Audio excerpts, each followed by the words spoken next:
नमस्कार विद्यार्थी मित्रांनो, स्वागत आहे तुमचं SK MPSC अकॅडमी या आपल्या यूट्यूब चॅनलमध्ये। आज दिनांक 6 मार्च 2024 वार आहे बुधवार। तुमच्यासाठी घेऊन आलो आहे संपूर्ण लोकसत्ता वृत्तपत्र विश्लेषण। तर आज या ठिकाणी आपण मित्रांनो महत्त्वाच्या बातम्यांमध्ये FRP, बार्टी, कसोटी मालिका, भारत टेक्स 2024, अमृत भारत रेल्वे स्थानक योजना, Vyommitra robot, Sukhbir Singh Gill, artificial intelligence unicorn, कृत्रिम या संदर्भात ज्या काही न्यूज आहेत त्यांना या ठिकाणी आपण MCQ क्वेश्चनच्या माध्यमातून डिस्कस करण्याचा प्रयत्न करणार आहोत। या ठिकाणी जी काही आपली डिस्कशन आहे ती करंट अफेअर बेसवर असते, म्हणजे ज्या काही चालू घडामोडी आहेत त्या घडामोडीच्या आधारावरच या ठिकाणी आपण आपल्या न्यूज MCQ क्वेश्चनच्या माध्यमातून डिस्कस करण्याचा आणि त्यांना समजून घेण्याचा आपण मित्रांनो प्रयत्न करत असतो। चला तर जी काही आजची आपली डिस्कशन आहे त्याला या ठिकाणी आता आपण सुरुवात करूया। आजची या ठिकाणी जी आपली पहिली न्यूज आहे ती FRP संदर्भात आहे। सरळ या ठिकाणी न्यूज पाहूया। 2000 कोटीची FRP थकीत, अशा प्रकारची न्यूज लोकसत्ता पेज क्रमांक 1 वरती तुम्हाला दिसून जाईल। सर्वप्रथम FRP म्हणजे काय याविषयी तुम्हाला माहिती असणं आवश्यक आहे। आपणा सर्वांना माहिती असेल की मिनिमम सपोर्ट प्राइस, ज्याला की आपण MSP किंवा किमान आधारभूत किंमत असे म्हणत असतो। किमान आधारभूत किंमत म्हणजे या ठिकाणी आपण ॲज एक्झाम्पल किंवा उदाहरण म्हणून गहू हे पीक घेऊया। या ठिकाणी गहू या पिकाचं उत्पादन फॉर एक्झाम्पल 2024-25 म्हणजे आता येणार जे पुढचं वर्ष आहे त्या वर्षासाठी घेतलं जाणार आहे। मग सरकार काय म्हणतं, आम्ही काय करू, प्रति क्विंटल गव्हाला या ठिकाणी 3000 रुपये अशा प्रकारचा हमी भाव देऊ।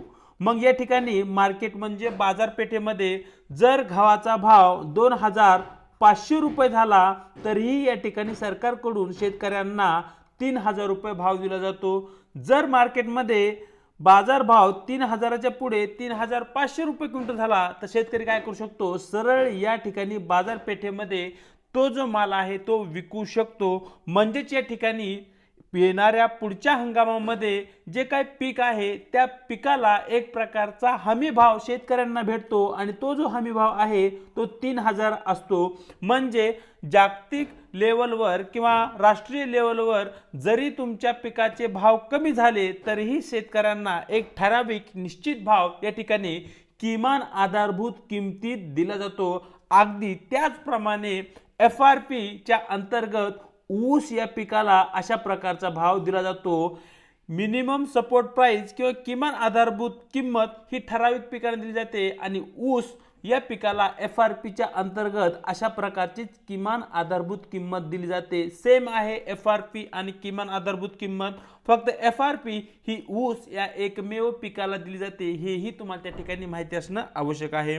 मग या ठिकाणी जे काही साखर कारखाने आहेत ते काय करतात, शेतकऱ्यांना या FRP च्या स्तरावर किंवा FRP च्या लेवलवर या ठिकाणी शेतकऱ्यांना त्यांच्या ऊसाला भाव दिला जातो। परंतु अलीकडील काळामध्ये जे काही केंद्र सरकार आहे, केंद्र सरकारकडून इथेनॉल वापर आणि साखर निर्यातीवर मोठ्या प्रमाणावर बंदी त्या ठिकाणी लादली आहे। परिणामी साखरेला योग्य प्रकारे दर भेटत नाहीये आणि जी काही इथेनॉलचे उत्पादन आहे त्यामध्येही कारखान्यांना चांगल्या प्रकारचा परतावा त्या ठिकाणी मिळत नाहीये। यामुळे काय झालं आहे, जी साखर कारखाने आहेत ते आर्थिक अडचणीत आले आहेत। परिणामी शेतकऱ्यांचं जे काही थकीत आहे ते थकीत या ठिकाणी वेळेवर कारखान्याकडून शेतकऱ्यांना दिला जात नाही किंवा जो काही ऊस आहे त्या ऊसाचा जो आहे FRP च्या आधारावर जो काही दर ठरला आहे तो दर या ठिकाणी शेतकऱ्यांना परत केला जात नाही आणि त्या संदर्भात ती न्यूज आहे। मग या ठिकाणी या न्यूजला धरून जो काही आजचा आपला प्रश्न आहे तो प्रश्न पाहूया। महत्त्वाचा प्रश्न आहे, या ठिकाणी तुम्हाला या प्रश्नाला स्टार करून घ्यायचा आहे। ऊस हंगाम 2024-25 साठी FRP मध्ये किती रुपयांनी वाढ करण्यात आली आहे, अशा प्रकारचा मित्रांनो या ठिकाणी आपला प्रश्न आहे। ज्या ठिकाणी पर्याय A आहे 240 रुपये, पर्याय B 140 रुपये, पर्याय C 340 रुपये आणि शेवटचा पर्याय D आपल्याकडे आहे 440 रुपये। तर तुम्हाला माहिती असलं पाहिजे की ऊस पीक हंगाम 2024-25 या वर्षासाठी या ठिकाणी FRP मध्ये केंद्र सरकारकडून 340 रुपयापर्यंत वाढ करण्यात आलेली आहे आणि ही जी वाढ आहे ती शेतकऱ्यांसाठी महत्त्वपूर्ण असलेली आपल्याला दिसते। चलूया आजच्या आपल्या पुढच्या प्रश्नाकडे, जो की या ठिकाणी बार्टी संदर्भात आहे। सर्वप्रथम न्यूज पाहूया। बार्टीच्या योजनांना निधीची चणचण अशा प्रकारची न्यूज लोकसत्ता पेज क्रमांक 2 वरती मित्रांनो तुम्हाला दिसून जाईल. ॲज इट इज आपल्यासाठी महत्त्वाची नाहीये, परंतु या ठिकाणी जी बार्टी संस्था आहे त्या बार्टी संस्थेविषयी आपणाला माहिती असणं आवश्यक आहे. सरळ या ठिकाणी आपला प्रश्न पाहूया. बार्टी संस्था कोणत्या समुदायातील नागरिकांच्या विकासासाठी निर्माण करण्यात आली आहे, अशा प्रकारचा मित्रांनो या ठिकाणी आपला प्रश्न आहे.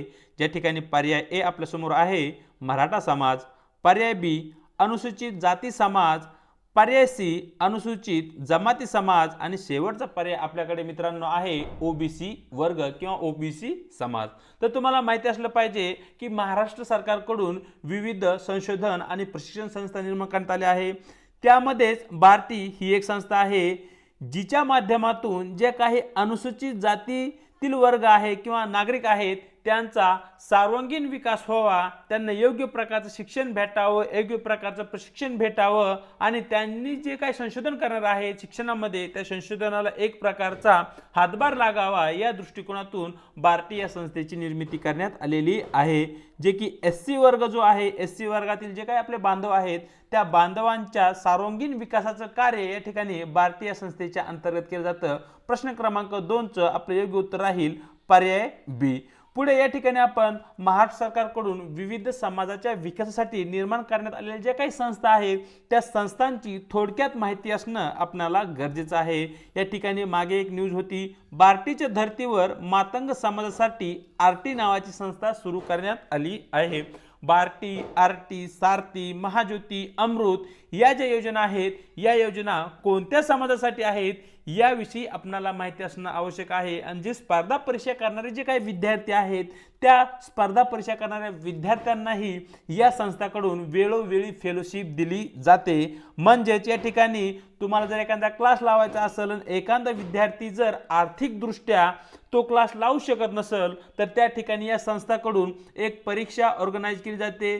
त्या परीक्षेमध्ये जर तुम्ही चांगल्या गुणांनी पास झाला किंवा जी काही त्यांची अट आहे त्या अटीमध्ये जर तुम्ही बसत असाल तर या संस्थेकडून तुम्हाला एका वर्षासाठी मोफत प्रशिक्षण दिलं जातं. त्याचबरोबर तुम्हाला या ठिकाणी महिन्याला एक ठराविक भत्ताही दिला जातो. म्हणजे एकूण जो खर्च आहे तो खर्च या संस्थांच्या अंतर्गत भागवला जातो. मग या ठिकाणी आरटी नावाची जी काही संस्था आहे या आरटी संस्थेचं जे काही नाव आलं आहे ते अण्णाभाऊ साठे संशोधन आणि प्रशिक्षण संस्था असं आहे जी की मातंग समाजाच्या विकासासाठी कार्य करते. त्यानंतर आपण बार्टी या संस्थेची माहिती घेतली. बार्टी हे जे नाव आलं आहे ते डॉक्टर बाबासाहेब आंबेडकर संशोधन व प्रशिक्षण संस्था असे ते नाव आहे.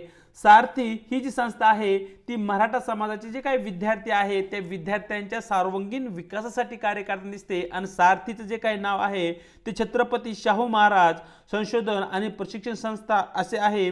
त्यानंतर ओबीसी समाजाचे जे काही विद्यार्थी आहेत किंवा जे काही आपले ओबीसी समाजातील बांधव आहेत त्यांच्या सर्वांगीण विकासासाठी महाज्योती नावाची संस्था निर्माण करण्यात आली आहे जिचं की नाव महात्मा ज्योतिबा फुले संशोधन व प्रशिक्षण संस्था असं आहे. आणि शेवटी या ठिकाणी अमृत नावाची संस्था आहे जिचं की नाव महाराष्ट्र संशोधन आणि प्रशिक्षण प्रबोधिनी असं ठेवण्यात आले आहे.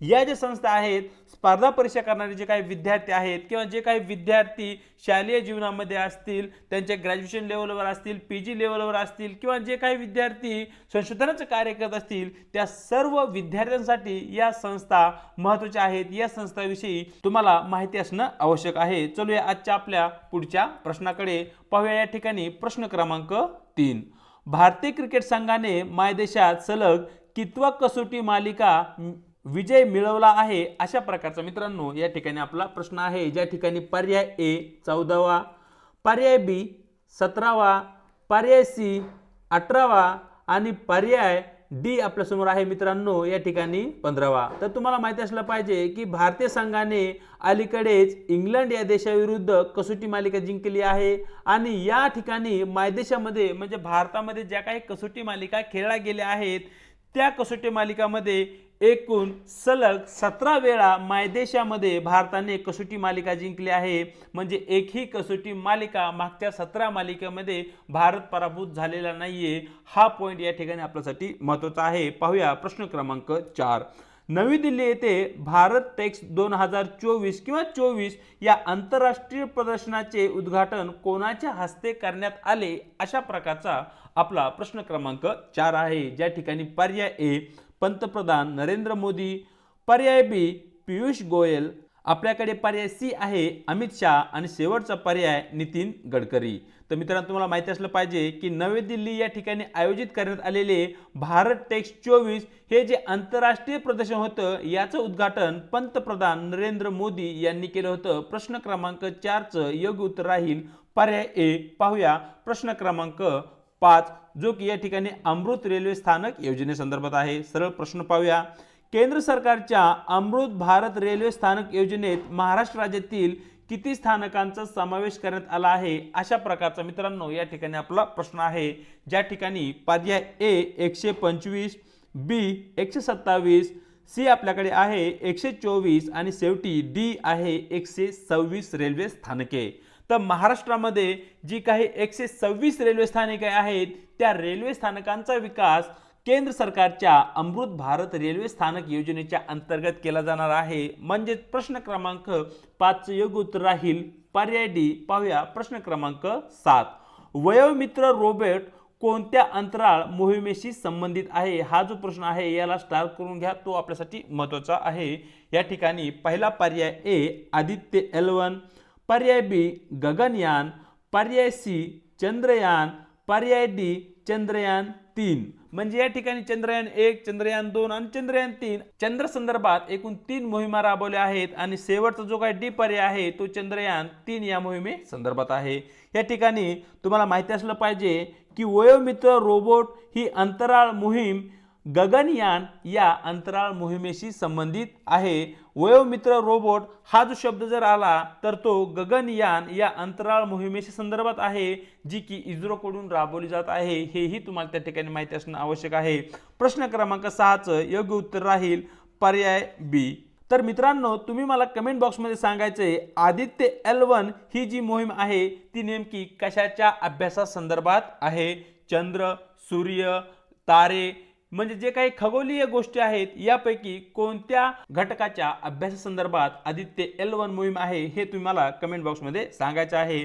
पाहूया आजचे आपले शेवटचे 2 प्रश्न, ज्यामध्ये आपण पाहणार आहोत प्रश्न क्रमांक 7, सुखबीर सिंग गिल कोणत्या खेळाशी संबंधित होते, अशा प्रकारचा या ठिकाणी आपला सरळ प्रश्न आहे, ज्या ठिकाणी पर्याय ए क्रिकेट, पर्याय बी बुद्धिबळ, पर्याय सी फुटबॉल आणि शेवटी पर्याय डी आहे हॉकी। तर तुम्हाला माहिती असलं पाहिजे सुखबीर सिंग गिल हे हॉकी या खेळाशी संबंधित खेळाडू होते। पर्याय डी हे या ठिकाणी प्रश्न क्रमांक 7 चं योग्य उत्तर राहील। पाहूया आजचा आपला शेवटचा प्रश्न, कोणत्या भारतीय कंपनीने भारतातील पहिले आर्टिफिशियल इंटेलिजन्स युनिकॉर्न कृत्रिम लॉन्च केले आहे, अशा प्रकारचा मित्रांनो या ठिकाणी आपला प्रश्न आहे। हा जो प्रश्न आहे या प्रश्नाला तुम्हाला स्टार करून घ्यायचा आहे, हा या ठिकाणी आपल्यासाठी महत्त्वाचा प्रश्न आहे। पर्याय A Ola company, B Uber company, C Amazon company, शेवटी पर्याय डी फ्लिपकार्ट कंपनी। तर या ठिकाणी जी काही ओला कंपनी आहे, या ओला कंपनीने भारतातील पहिले आर्टिफिशियल इंटेलिजन्स युनिकॉर्न कृत्रिम या ठिकाणी लॉन्च केले आहे आणि याविषयी तुम्हाला माहिती असणं आवश्यक आहे। प्रश्न क्रमांक 8 चं योग्य उत्तर राहील पर्याय ए। तर अशा प्रकारे मित्रांनो दिनांक 6 मार्च जे काही आपलं वृत्तपत्र डिस्कशन आहे ते या ठिकाणी आपण पूर्ण केलं आहे। चॅनलवरती जर नवीन असाल तर चॅनलला लाईक, शेअर आणि न विसरता या ठिकाणी तुम्हाला आपल्या व्हिडिओविषयी किंवा आपल्या चॅनलविषयी काय वाटतं किंवा या ठिकाणी आपण कोणकोणत्या इम्प्रूव्हमेंट करू शकतो किंवा तुम्हाला कोणकोणत्या विषयावर व्हिडिओ पाहिजे आहेत हे तुम्ही मला कमेंट बॉक्समध्ये कळू शकताय। त्याचबरोबर न विसरता मित्रांनो या ठिकाणी तुम्हाला आपल्या यूट्यूब चॅनलला सबस्क्राईबही करायचं आहे। व्हिडिओच्या डिस्क्रिप्शन बॉक्समध्ये देण्यात आलेली आपल्या टेलिग्राम चॅनलची जी काही लिंक आहे त्या ठिकाणी तुम्हाला आपले टेलिग्राम चॅनल ही जॉईन करायचे आहे, ज्याच्या माध्यमातून आपल्या प्रत्येक व्हिडिओच्या लिंक्स त्याचबरोबर स्पर्धा परीक्षेसंदर्भात ज्या काही महत्त्वपूर्ण अपडेट आहेत त्या अपडेट वेळोवेळी तुमच्यापर्यंत पोहोचत राहतील। आज इथेच थांबत आहोत, भेटूया एका नवीन व्हिडिओ सोबत।